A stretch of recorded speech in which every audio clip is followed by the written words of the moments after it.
Bonjour à toutes et à tous, c'est l'heure du JT. On découvre tout de suite les titres de ce mardi 16 novembre. Justification d'une pénalité pour manquement délibéré, précision sur l'indemnité inflation et pour finir, conflit entre associés et dissolution de la société.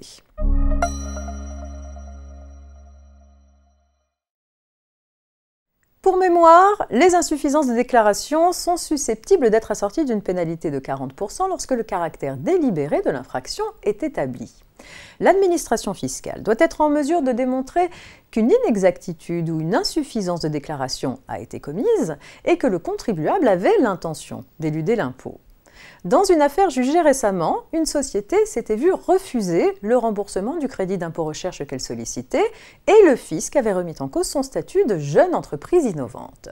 Les redressements notifiés avaient été assortis de la pénalité pour manquement délibéré de 40%, car elle exerçait notamment son activité de conseil dans le secteur de la finance et ne pouvait légitimement ignorer les règles fiscales au regard du crédit d'impôt recherche.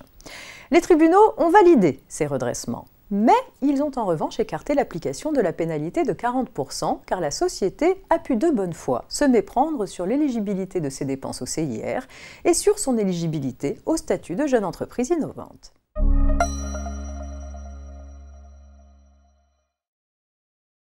La base légale du dispositif qui prévoit le versement de l'indemnité inflation figure en quelques lignes à l'article 12 du projet de loi de finances rectificative pour 2021 présenté en Conseil des ministres le 3 novembre dernier.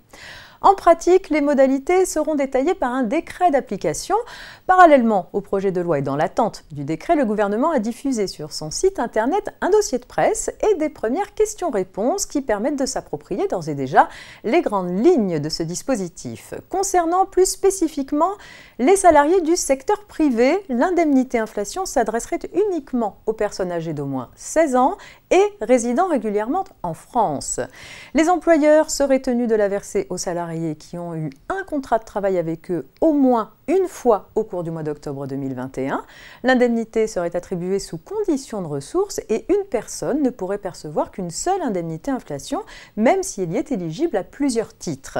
Le montant de l'indemnité serait de 100 € pour l'ensemble des bénéficiaires, y compris ceux à temps partiel, et indépendamment de la durée du contrat. Son versement se ferait à partir de décembre 2021 par les employeurs qui seraient ensuite intégralement remboursés sous forme d'une déduction sur les cotisations dues à l'URSSAF.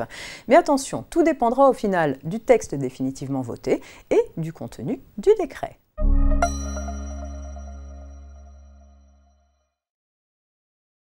Vie des affaires pour terminer. La dissolution de la société ne peut pas être demandée par un associé lorsqu'il est le seul responsable de la mésentente entre associés. Un récent arrêt de la Cour de cassation illustre cette solution classique applicable à tout type de société. La mésentente s'installe entre les associés d'une SCI, conduisant l'un d'eux à demander en justice la dissolution de la société. Sans succès. Sa demande est rejetée par les juges qui constatent que l'attitude de cet associé consistant à occuper les biens de la SCI sans contrepartie est à l'origine de la mésentente des associés. Dans ces conditions, pas de dissolution possible.